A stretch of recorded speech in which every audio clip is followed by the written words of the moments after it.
Can we say bilang na ang araw ng problema natin sa internal conflict natin? Sa terrorist, extremist, CPP-NPA? Sa ilang dekadang pagkaipit ng kanlurang Mindanao mula sa bangungot ng digmaan, paano nito nahadlangan ang pagnanais na mamuhay ng malayo sa peligro?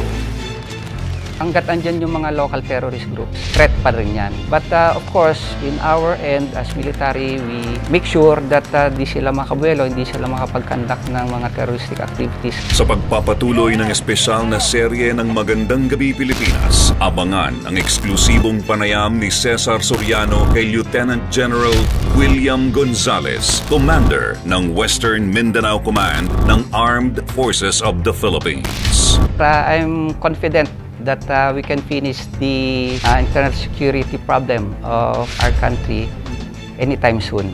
Tunghayan ang pagsisikap ng pamahalaan para mapalaya ang kanlurang Mindanao mula sa kamay ng terorista. Magandang Gabi Pilipinas, January 28, Linggo, 5:15 to 6:15 p.m. dito lang sa PTV.